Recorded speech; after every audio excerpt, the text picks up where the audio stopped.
가 내 영광을 나타내리니 내 것을 가지고 너희에게 알리겠습니다. 아멘. 오늘도 말씀이 일하시는 줄로 믿습니다. 아멘. 여러분, 그 성령님 또는 성령 하면 여러분들은 제일 먼저 떠오르는 게 뭡니까? 성령. 이제 보통 이런 거 생각할 수 있어요. 예배 열기가 막 뜨거울 때 막, 우리 배달기도처럼, 또는 어떤 성도가 막 부르짖어 막 기도할 때 뜨겁게 막 찬양하는 사람이 뭐 이런 게 아니라 막 얼굴이 막 기쁨이 가득해가지고 뻘게 있을 때, 아니면 어떤 목사님이 막 기도하니까 막 귀신이 막 떠나갈 때, 요럴 때 우리가 보통 이런 거를 성령하고 연결을 많이 하죠. 이런 상황을 성령하고 연결할 때 어떤 식으로 말합니까? 성령님이 주무신다고 합니까? 성령님이 일하신다고 합니까? 앞쪽이에요, 뒤쪽이에요? 뒤쪽이죠. 또는 막 이렇게 할 때 성령이 식었다고 합니까? 성령이 충만하다고 합니까? 성령이 충만하다 이렇게 해요. 일반적으로는 막 이렇게 막 뜨겁고 열정적이고 막 기뻐 뛰고 막 이러면, 야, 성령 역사하신다, 성령 충만하다, 성령님 일하신다, 자, 이런 경우로 얘기를 왕왕하죠. 자, 그럼 이런 경우는 어떠세요? 어떤 분이, 성도가 직장에서 그냥 자기 일 열심히 하시는 거예요. 우리 윤정아 집사님 미용실에서 열심히 그냥 손님 오면 이렇게 머리 하시는 거예요. 또는 어떤 성도가 누가 시킨 것도 아닌데, 그죠? 우리 용준 형제가 누가 시키지도 않았어요. 근데 막 교회 이곳저곳 다니면서 막 지저분한 것을 막 청소하고 있어요. 또 막 다른 사람들 다 무단횡단 하는데 우리 정찬욱 권사님이 막 기다렸다가 끝까지 기다렸다가 막 신호등 지키고 막 건너가고 막 이런 상황이야. 이런 것들을 연결해서 혹시 여러분들은 성령님이 충만하구나 이런 식으로 얘기하시나요? 그런 거 일도 없죠. 그런 식으로 얘기 안 합니다. 그죠?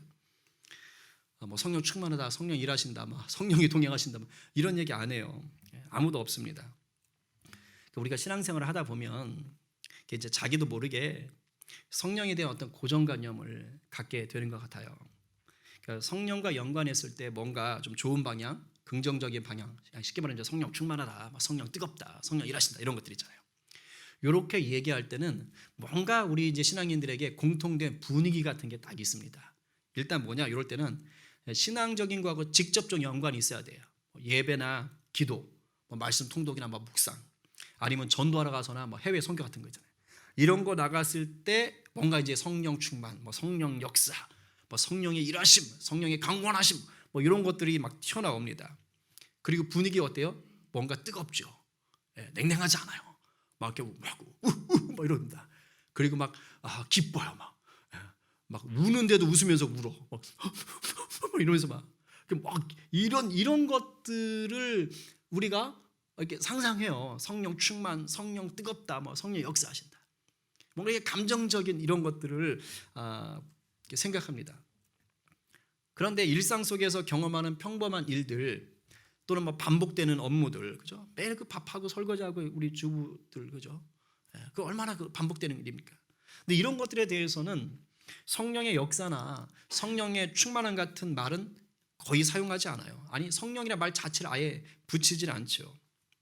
우리의 일상적인 모습은 아예 성령과 상관없는 것으로 생각할 때가 많습니다. 근데 과연 그렇습니까? 성령이 우리 신앙과 직접적으로 관련된 일과만 상관이 있는 것입니까? 성령은 뭔가 열정적이고 기분이 좋은 상태에서만 충만하거나 역사하고 있는 걸까요? 결론부터 말하면 그렇지 않다는 거예요. 우리가 지금 이런 식으로 생각하는 것은요, 성령에 대해서 잘못 알고 있기 때문입니다. 우리가 성령을 자꾸 뭘로 아냐면 어떤 힘, 파워 또는 에너지 이런 걸로 자꾸 아는 거예요. 그런데 성령님은 우리 삶 전체하고 관련이 있습니다. 오늘 하이델베르크 쉬운 세 번째 이 문제를 통해서 이 부분을 좀 간단하게 우리 한번 짚어보려고 해요. 제가 볼 때 여러분들이 다 아실 거예요. 근데 알아도요, 계속 반복해서 내 걸로 만들고 그것을 내 신앙의 또 이렇게 기준으로 삼는 것이 중요합니다. 그래서 혹시라도 무의식 가운데 제가 아까 말했던 그런 분위기를 느끼고 있다면, 성령 딱 하면 그렇게 한정된 분위기를 느끼고 있다면 그거 빨리 깨셔야 돼요. 편견을 깨셔야지만이 우리가 성령님을 더 풍성하게 누리게 됩니다. 우리가 이제 사도신경을 고백할 때 저리로서 산 자와 죽은 자를 심판하러 오시리라 까지가 이제 성자인데 그 다음에 뭐라고 고백하시죠? 예, 성령을 믿사오며 막 갑자기 물어보면 막 생각 안 날 때도 있어요, 그죠? 예, 성령을 믿사오며. 하이델베르크 쉬운 세 번째 문제가 바로 요걸 묻고 있어요. 성령에 대해서는 당신이 무엇을 믿고 있습니까? 성령을 믿사오며라고 얘기하니까 뭘 믿습니까? 라고 얘기하는 거예요. 우리가 매 주일 아침마다 이 고백을 합니다. 그렇다면 우리가 성령을 믿사옵니다 라고 고백할 때 대체 뭘 믿는다는 걸까요? 뭘 믿어야 하는 걸까요? 이제 이걸 아는 거죠. 하이델베르크에서는 두 가지로 크게 나눠서 얘기해요. 첫 번째는 우리 성령님의 정체성 또는 본질에 대해서 얘기합니다. 한번 읽어볼까요? 자, 시작. 이제 성부 성자와 함께 성령도 영원한 하나님이십니다. 이것만 정확하게 여러분들이 이해하고 계셔도요, 성령님을 오해하지 않습니다. 뭐라 그랬어요? 성령이 영원한 하나님이다. 뭐 얘기하고 싶은 거예요? 성부, 성자, 성령, 하나님, 삼위일체 하나님이다 이거예요. 그러니까 성부와 성자와 성령은 구별은 됩니다. 분명히 구별돼요. 그러나 본질적으로는 하나란 뜻이에요. 하나님이라는 거예요. 이거 뭐 비유적으로 이렇게 안 돼요. 그게 안 됩니다. 신학자들이 아무리 노력했는데 정확하게 할 수 없어. 그냥 이렇게 이해하시면 돼요. 왜냐면 신비니까.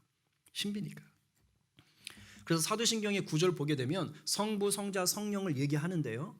각각 성부와 성자와 성령이 하나님이시지만 주로 하시는 일이 따로 있다는 것을 보여주는 거예요. 물론 같이 하시는데 주종목이 따로 있으신 거예요. 그걸 지금 설명해 줘요. 그래서 성부는 창조 사역에 이렇게 좀 중점을 두셨고, 우리 성자 예수님은 인간의 몸으로 오셔서 뭐 하신 거예요?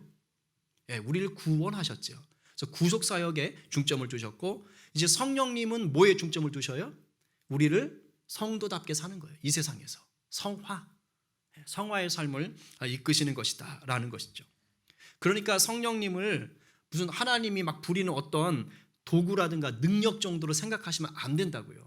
우리 성령의 능력 하면 마치 그 모세가 손에 지팡이 들고 막 이렇게 할 때처럼 하나님이 성령을 손에 들고 샥 성령 풍 샥 뭐 이런 걸로 무의식 가운데 생각한다는 거예요. 특히 이제 신앙생활 얼마 안 하고 막 성령에 대해서 듣거나 아니면 그게 뭐 이렇게 나쁘다는 게 아니라 이제 그 막 성령 집회 막 오순절 계통 있잖아요. 순봉 계통 이런 데 가면 오해의 소지가 있을 수도 있어요. 그런 게 아닌데 제가 알기로는 지금은 이제 다 바르게 가르칩니다. 근데 이제 그쪽은 강력하거든요. 그게 그러면 이런 것들을 미처 제대로 먼저 배우지 않은 분들은 그냥 거기 가서 그런 거 보면 막 귀신 막 떠나가고 하는 거 보면 무슨 능력이 파워가 왜냐면 손을 막 이렇게 하거든요. 예전에 저 임파티에이션 이제 성령 그 사역하는데 있었을 때 이래요. 손 앞으로 내미세요. 그리고 막 이제 성령이 임하십니다. 막 사실 이게 안 해도 임하죠. 얼마든지 일하시죠. 이게 마치 이제 이런 거에 대한 잘못된 이해를 갖고 있으면 이게 손을 뻗어야지 뭐 성령님이 오셔가지고 손바닥 위에 이렇게 임하시나 보다. 뭐 공입니까 이렇게 갖고 놀게? 그런 거 아니에요. 그래서 상관없습니다. 그러니까 오해하시면 안 된다는 거예요. 성령님은 성부와 성자와 성령 세 분이 하나님이시고 삼위일체시고 동등하시다라는 거예요. 예수님께서 마지막에 제자들에게 그 대위명령, 대사명을 맡기시지요. 마태복음 28장 19절 말씀 읽어볼까요? 자, 시작. 그러므로 너희는 가서 모든 민족을 제자로 삼아 아버지와 아들과 성령의 이름으로 세례를 베풀고. 뭐가 나와요? 아버지와 아들과 성령의 이름으로. 이제 아들은 이제 예수님 자신이죠. 그 아버지와 아들과 성령의 이름으로. 무슨 말이에요? 삼위일체를 지금 얘기하고 있는 거예요. 성부, 성자, 성령 삼위일체를 분명하게 우리 주님 예수님이 밝혀주시는 거예요. 밝혀주시는 거. 그러니까 성령께서 무슨 성부나 성자보다도 뛰어나시거나 요즘 이제 성령 시대라고 하니까 자칫 이런 식으로 얘기할 수 있어요. 자칫 지금은 성령 시대 이래가지고 마치 이제 하나님하고 예수님 한물 간 것처럼 그렇지 않다니까요. 강조가 될 뿐이지 그냥 지금 강조가 될 뿐이지 더 낮거나 낮은 게 아닙니다. 그러니까 이걸 명심하셔야 돼요. 우리 성부, 성자, 성령께서는 창조 이전부터 영원까지요 함께 하셨고 영원히 동등하게 일하시는 분이신 줄로 분명하게 믿으시기를 바랍니다. 그렇기 때문에 우리가 입술로는 입술로는 어떨 때는 하나님 불렀다가 어떨 때는 예수님 불렀다가 어떨 때는 성령님 불렀다 이러죠. 막 부를 때 갑자기 동시에 한 번에 하나님, 예수님, 성령님 이렇게 하시는 분 없잖아요. 없어요. 한 번도 못 봤어요. 예. 그러면서 또 신학 좀 배웠다 공부했다고 삼위일체 하나님 이렇게 하는 사람도 못 봤어요. 예. 뭐 아무리 뭐 이렇게 그 신학 박사라고 하도요. 아이고 주여, 아이고 예수님. 예, 뭐 이제 저는 주로 아버지 뭐 이런 거. 예. 진짜 깜짝 놀랐어요. 갑자기 우리 하원이 갑자기 주여 이러고 있더라고요. 예. 그러니까 부를 때는 다 다르게 불러요. 각자 상황에 따라서 또 자기가 주로 부르는 이름이 있을 수 있어요. 그러나 이제 항상 누군가를 부르지만 우리는 딱 생각은 뭘 생각해야 되는 거예요? 아, 내가 예수님 불러도 성부, 성자, 성령, 삼위일체 하나님. 이것을 정확하게 여러분들이 생각할 수 있어야 됩니다. 자, 그다음에 이걸 첫 번째 기준이고요. 이제 두 번째 답변 한번 같이 읽어보겠습니다. 자, 시작. 둘째, 성령께서는 나로 하여금 참 믿음을 통하여 그리스도와 하나 되어 그의 모든 축복에 동참하게 하시며 나를 위로하시고 영원히 함께 계시기 위하여 개인적으로 내게 임하신 것입니다. 뭐 되게 많은 걸 지금 담고 있어요. 그래서 조금 나눠서 봐야 되는데 마지막을 보십시오. 마지막에 보니까 개인적으로 내게 임하신이라고 써 있었죠. 성령께서 개인적으로 나에게 임하셨다. 근데 요거를 또 이제 목사한테 설명을 듣지 않으면 이게 또 오해의 소지가 있어요. 두 가지 오해가 되는데 첫 번째 뭐냐? 개인적으로 임했다 그러니까 나한테만 임했나 보다. 그러니까 개인적으로 임했다니까 나한테만 임했나 보다라고 착각할 수 있어요. 그러니까 성령님이 나한테만 역사한다고 착각하는 거예요. 여기서 개인적으로 임하셨다라는 말은 뭐냐? 예수 그리스도를 구주로 믿는 모든 자들 각 사람에게 개인적으로 이 뜻이에요. 각 사람들에게 인격적으로 예수님이 찾아가셨다 이 말입니다. 그러니까 내가 더 뜨겁게 찬양하고 기도한다고 해서, 그죠? 용수가 용준이보다 더 뜨겁게 찬양하고 기도한다 그래서 뭐 용수에겐 성령님이 있고 용주에겐 없다 이런 거가 아니란 말입니다. 내가 교회에서 직분자라고 해서 우리 고집사님, 내가 안수집사라고 해서 나에겐 성령이 있고 안수집사 아닌 사람들에겐 성령이 없다 이런 게 아니라는 거예요. 모두에게 다 임했다는 말입니다. 또 다른 오해는 뭐냐면 개인적이라는 이 말에 집중하다 보니까 공동체하고는 또 상관이 없는 줄 알아요. 큰 착각입니다. 성령님은 근본적으로요 교회에 임하는 거예요. 교회에.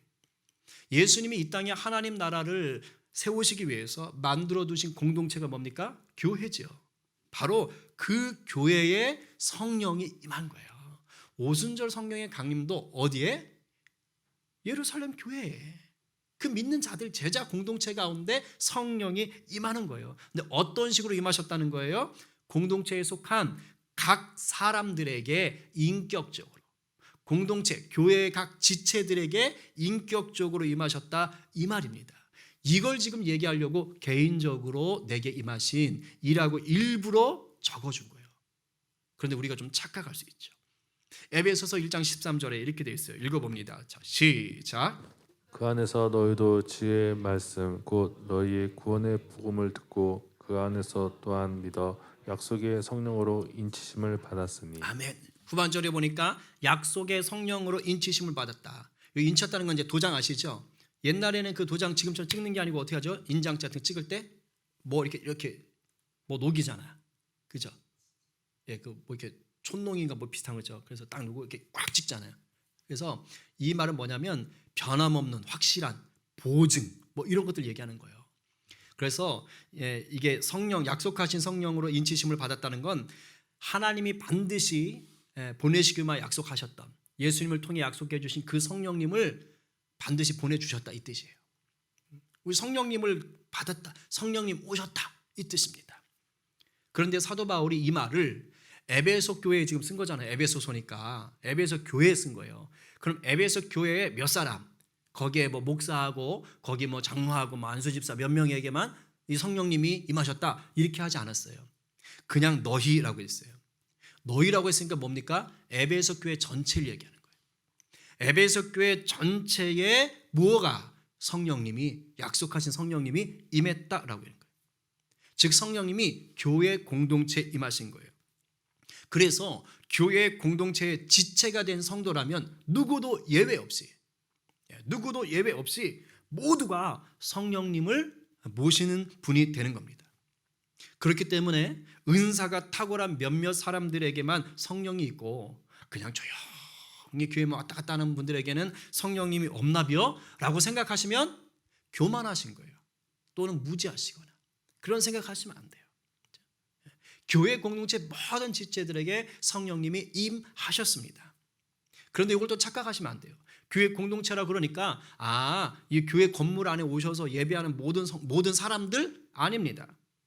또는 여기 성림교회라고 하는 이 공동체에 교인으로 등록해 있는 모든 사람들 아니에요. 그거 얘기하는 거 아닙니다. 여기서 교회 공동체 가운데 성령 임했다라는 것은 복음을 듣고 예수 그리스도를 구주로 영접한 사람들을 얘기하는 거예요. 그게 교회입니다. 예수 그리스도를 구주로 영접한 사람들, 온전히 주님을 구주로 영접한 그 사람들에게 성령님이 임하셨다라는 거예요. 참 믿음을 가진 자들에게만 성령님이 임한다는 거예요. 그래서 조금 전에 읽었던 에베소서 1장 13절에 중간에 뭐라고 되어 있어요? 믿어라고 되어 있죠. 또한 믿어서 약속의 성령으로 인치심을 받는 것입니다. 오늘 이 시간 예배하는 저와 여러분 우리 모두는 예수 그리스도를 내 구주로 온전히 믿으시죠? 아멘이죠? 그럼 우리는 뭐 받은 거예요? 약속하신 성령을 이미 받은 겁니다. 이 약속 가운데 거하는 줄로 알고 오늘 담대함으로 기쁨으로 계속해서 말씀을 듣고 기도의 자리로 나오시기를 간절히 축복합니다. 아멘이요. 자, 그럼 이렇게 우리가 복음을 듣고 예수를 구주로 믿는 우리에게 이제 성령님이 오셨어요. 자, 그럼 오셨으니까 인격적으로 오셨으니까 어떻게 하시는 거예요? 와가지고 그냥 가만히 계셔요? 우리 안에 주무십니까? 어떻게 하셔요? 막 찬양할 때 우리를 막 이렇게 몸이 뜨거워지게 하시고 막 손발이 열이 올라오도록 우리 성령께서 막 뜨거워져라 이렇게 하실까요? 아니면 막 이렇게 바짝바짝 뛰게 하실까요? 저 막 찬양할 때 막 이렇게 하잖아요. 이게 성령님 막 시키는 걸까요? 1분에 6번 시작 이렇게 하실까요? 물론 뭐 성령께서 안에서 어떤 그런 감동을 주실 수도 있을 거라고 저는 봐요. 그러나 이거는요 그냥 그 사람의 감정이나 기질 탓일 수도 있어요. 조용한 사람은 그냥 남들 막 뜨겁게 박수치면 이렇게 하는 것만큼 그분은 조용히 있지만 하나님과 뜨겁게 성령과 교제할 수도 있어요. 그리고 막 어떤 사람은 가만히 있으면 환장하는 분 있잖아요. 그 사람들은 그냥 막 이렇게 해야지 막 이제 이게 올라오시는 분들도 있을 수 있고. 뭐 그건 이제 다양하지 꼭 그게 성령께서 그렇게 하신다 그렇게 말할 수는 없습니다. 아니면 갑자기 막 예배하는데 기도하는데 막 혀가 꼬여가지고 소위 방언이라고 부르는 이상한 말이 막 튀어나오게 하실까요? 우리 성령께서? 아니면 막 귀신의 장난을 딱 분별하죠. 저 귀신이 놀아내고 있구만 나라 막 이렇게 하도록 성령께서 하실까요? 하십니까 안 하십니까? 말 잘해야 돼요. 방언하게 하시는 거 성령이에요 아니에요? 성령이죠. 귀신을 물론 저기 기독교가 아니어도 귀신을 쫓긴 쫓지만 성령께서 귀신 쫓게 하십니까 아닙니까? 쫓게 하세요. 자, 그런데 성령이 당연히 이런 일을 하시는데요. 그런데 이런 것들은 모든 성도들에게 성령이 공통적으로 하시는 것은 아니에요. 요건 성령의 은사라고 합니다. 은사. 근데 이 성령의 은사는 성령께서 성도들에게 일을 하시긴 하시지만 각 사람의 필요를 따라서 주세요. 그리고 성령의 필요를 따라 먼저 일합니다. 성령님의 주도적으로 하시는 거예요. 선물이에요, 선물. 그러니까 줄 수도 있고 안 줄 수도 있고 줬다 뺏을 수도 있고 뭐 이걸 줄 수도 있고 저걸 줄 수도 있고 다양한 겁니다. 이걸 잘 보여주는 게 고린도전서 12장 7절 11절인데 조금 길지만 여러분 성령이 일하심이니까 한번 우리가 읽어보시고 읽으시면서 이런 은사도 한번 구해보시기를 간절히 바랍니다. 우리 한번 쭉 읽어볼까요? 주님 내게도 주십시오 하는 마음으로 자 시작. 각 사람에게 성령을 나타내심은 유익하게 하려 하심이라. 어떤 사람에게는 성령으로 말미암아 지혜의 말씀을, 어떤 사람에게는 같은 성령을 따라 지식의 말씀을, 다른 사람에게는 같은 성령으로 믿음을, 어떤 사람에게는 한 성령으로 병 고치는 은사를, 어떤 사람에게는 능력 행함을, 어떤 사람에게는 예언함을, 어떤 사람에게는 영들 분별함을, 다른 사람에게는 각종 방언 말함을, 어떤 사람에게는 방언들 통역함을 주시나니 이 모든 일은 같은 한 성령이 행하사 그의 뜻대로 각 사람에게 나누어 주시는 것이니라. 아멘. 한 성령께서 하시는 거예요. 그런데 어떤 사람, 다른 사람, 이게 다양하게 나오죠. 그러니까 하나의 은사만 모두게 다 주시는 게 아니고 또 모든 은사들을 모든 사람에게 동시에 주시는 게 아니라는 거예요. 은사를 주실 때는 성령께서 교회의 유익을 위해서 또 하나님 나라를 위해서 성령이 필요에 따라 선물로 이렇게 주시는 거예요. 그리고 그 은사를 간구하는 사람에게 주십니다. 방언을 원하지 않는 사람은요, 방언 받을 확률이 거의 없어요. 정말 성령이 특별하게 그 사람을 쓰기 위해서 주지 않는 한은요 안 줘요. 방언을 구하셔야 주는 거예요. 왜? 일단 방언은요 소리를 내야 되거든요. 막 해야 되거든요. 그러니까 구할 때 은사도 주시는 거예요. 근데 이 은사는 사람마다 은사가 다 다르고 그 정도도 달라요. 어떤 사람은 좀 강력한 은사가 있는가 하면 어떤 사람은 이제 아직 좀 약할 수도 있고요. 어떤 사람은 은사를 받는 타이밍이 또 다 다릅니다. 성령이 다 다르게 주거든요. 나한테 은사가 없나 봐. 그게 아니고 아직 안 드러난 것뿐일 수 있어요. 그리고 성령께서 나에게 저 은사를 주는 게 아니라 다른 은사를 주셨을 수 있어요. 그러니까 왜 나에게는 귀신 쫓는 은사가 없는 거야? 아니 그쪽에 주실 게 아니라니까요. 그거는. 그러니까 지혜의 말씀을 구해 보시든가 이런 것들을 구하시면 됩니다. 그러나 성령께서 참 믿음을 가진 모든 성도, 그러니까 저와 여러분 여기 계신 모든 자, 온라인으로 예배하는 모든 자들에게 동일하게 하시는 일이 있어요. 사람 안 가리고 동일하게. 그게 아까 중간에 나오는 거예요. 그리스도와 하나 되어 그의 모든 축복에 동참하게 하시며 위로하시고 영원히 함께 하시는 거예요. 요거는 성령께서 모든 성도와 참 믿음을 가진 자와 함께 하십니다. 오늘을 살아가는 우리가 육체를 가지신 예수님을 볼 수 있습니까? 없습니까? 없지요.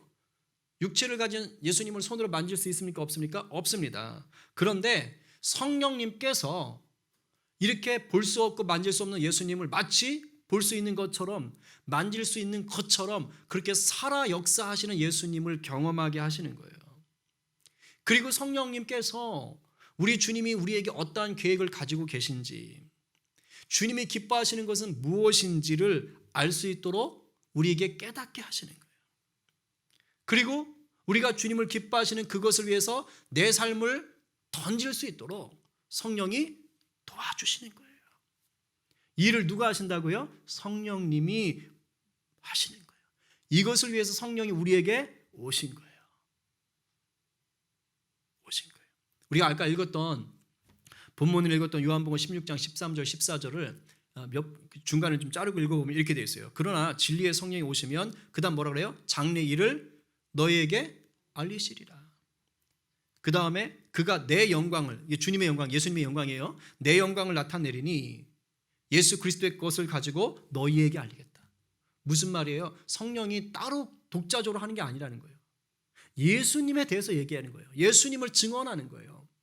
이 말은 뭡니까? 성령께서 하시는 일이 곧 예수 그리스도가 하시는 일이다. 그리고 이것이 곧 뭐다? 하나님의 일이다. 왜요? 삼위일체이기 때문이에요. 지금 이거 말씀하시는 것입니다. 그러면 성령이 하시는 일이 곧 누구의 일이라고 했어요? 예수님이 하시는 일이죠. 그럼 예수님이 이 땅에 오셔서 하신 일이 뭡니까? 하나님 나라 전한 거예요. 이 하나님 나라를 전하는 일에 구원이 있고 생명이 있고 치유가 있고 위로가 있고 회복이 있고 복음을 가르치는 것이 있는 거 아니에요? 거기에 기적들이 있는 거 아닙니까? 바로 이것, 주님이 하셨던 이 일들을 지금 누가? 성령이 우리와 함께 하고 계시는 거예요. 지금도 기적들이 일어나잖아요. 지금도 치유와 역사들이 일어나잖아요. 누가 하시는 거예요? 성령이. 누가 하셨던 일을? 주님이 하셨던 일을. 요한복음 14장 16절은 이렇게 약속합니다. 우리 주님이 하신 약속이에요. 읽어봅니다. 자, 시작. 내가 아버지께 구하겠으니 그가 또 다른 보혜사를 너에게 주사 영원토록 너희와 함께 있게 하리니. 그러니까 잠깐 있다 마는 게 아니에요. 야, 내가 대학교 때 수련회 갔는데 그때 성령 임했어. 근데 지금 없어. 이런 게 아니라고요. 지금 뜨뜻미지근한 것 같지만 여전히 성령이 인격적으로 나와 함께 하시는 거예요. 왜? 주님이 그렇게 하겠다고 했거든요.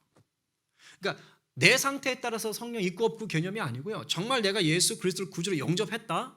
그러면 내가 조금 다운이 돼도 그래도 내 안에 내 구주에 대한 고백이 확실하기 때문에 성령이 나와 함께 하시는 것입니다. 왜요? 주님이 그렇게 한다고 약속하셨거든요.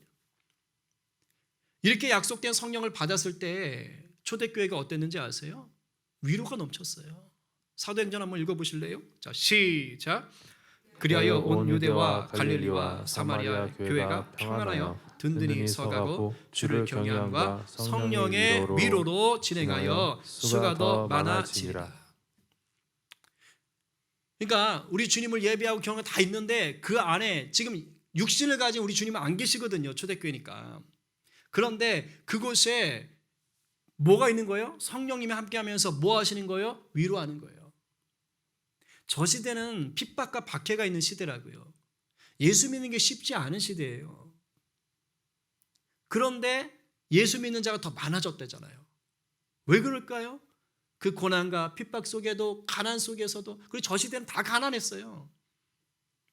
하루에 한 끼 먹으면 잘 먹는다 그랬잖아요. 일반 평민들은. 그러니까 그런 것들 속에서 뭐가 있는 거예요? 위로해 주심이 있는 거예요. 위로해 주심. 그러니까 모일 수밖에 없죠. 왜? 오면 좋은데 어떻게 모이질 않습니까? 이러한 성령님의 위로가 오늘 이 땅에 있는 교회들에게 또 우리 성령 공동체 위에도 여전히 계속되고 있는 줄로 믿으시기 바랍니다. 아멘이에요. 아멘이에요. 우리 한 구절 더 볼까요? 고린도전서 2장 12절. 자, 시작. 우리가 세상의 영을 받지 아니하고 오직 하나님으로부터 온 영을 받았으니 이는 우리로 하여금 하나님께서 우리에게 은혜로 주신 것들을 알게 하려 하심이라. 하나님의 영 성령을 받았는데요. 성령을 받음으로 말미암아 우리에게 뭐가 돼요? 은혜로 주신 것들을 알게 되더라고요. 그러니까 성령님께서 우리 가운데 있음으로 말미암아 우리가 뭘 알아요? 하나님이 이미 은혜로 주신 것들을 아는 거예요. 주님을 믿고 아는 것 자체가 복 중에 복인 줄로 믿으시기 바랍니다. 그런데 이 복을 누가 알게 할까요? 주님을 아는 것이 복 중에 복이다. 이걸 어떻게 할까요? 성령께서 가르쳐 주기 때문에 아는 거예요. 지금도 주님이 우리를 통해 일하시도록 성령께서 계속 뭐 하는 거예요? 우리가 막 지치고 낙담해서 기도할 힘도 없고 아무것도 할 수 없을 때 성령의 말할 수 없는 탄식으로 또한 감찰하심으로 우리 위해서 중보하시는 거 아니에요? 계속해서 도우시는 거예요. 그래서 약할 때 강함 주시는 것이고요. 고난당할 때 위로와 이길 힘을 주시는 겁니다. 누가요? 성령께서. 그리고 마침내 이미 은혜로 주신 수많은 것들, 그것들을 알고 누리게 하시는 분이 누구라고요? 성령님이십니다. 할렐루야. 아멘이에요. 오후 9시라고 이렇게 정확하게 말씀해 주시잖아요.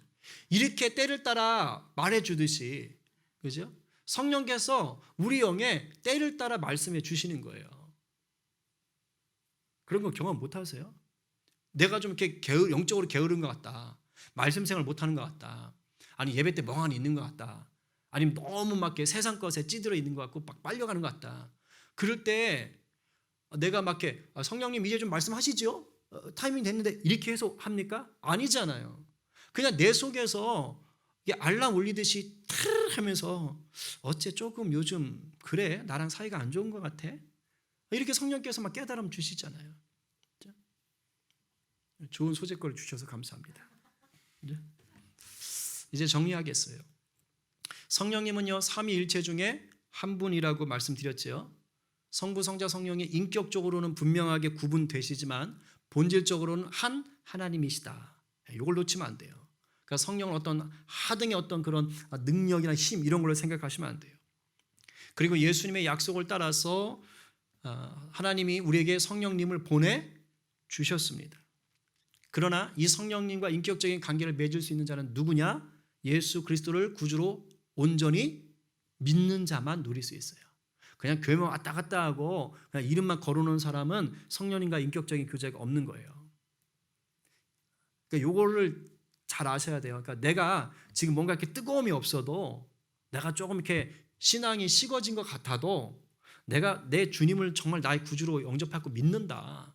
나 죽으면 천국 가. 물론 그 천국만 생각하면 안 되겠지만 그런 믿음이 있다. 주님이 정말 나를 위해 죽으셨다. 사셨다. 믿으면요. 그 사람에게 성령님이 함께 하시는 거예요. 반드시 성령께서 일하십니다. 그래서 구원에 대한 이 참 믿음을 가진 자가 성령과 인격적인 관계를 누리게 되는 거예요. 누리게 되는 거예요. 그래서 성령의 도우심을 따라서 우리 주님과 온전히 하나 되고 주님의 일에 동참할 수 있는 것입니다. 그러니까 내가 인간적인 성품으로 교회 일을 할 수 있어요. 충분히. 그러나 진짜 영적인 교회 일은 누가 할 수 있는 거예요? 성령과 함께하는 사람이 하는 거예요. 그러니까 똑같이 교회 청소를 해도 그냥 인간적으로 일을 하는 자가 있는가 하면 몸된 교회를 성령의 도우심을 따라 하는 자가 있을 수 있다는 거예요. 차이가 있는 거예요. 이 성령은 아시는 것이죠. 그래서 우리가 성령님과 함께 주님의 일을 성취해 갈 수 있는 것이고 또 성령님이 계시기 때문에 우리를 위해 예비된 그 놀라운 은혜와 또 능력들을 누릴 수가 있습니다. 오늘 누가요 우리 성령 하나님을 인격적으로 모신 것을 확신하며 우리 주님과 온전히 하나 되시겠어요? 오늘 누가 우리 성령 안에서 우리를 위해 예비하신 풍성한 은혜를 누리시면서 이기는 자로 서시겠습니까? 오늘 이 말씀에 아멘입니다. 아멘, 제가 믿음으로 받습니다 라고 고백하시는 우리 저와 여러분 모두 되기를 간절히 축원합니다. 아멘. 우리 이 시간 나의 기도하는 것보다 우리 좀 찬양하십시다. 우리 찬양하는데 성령께서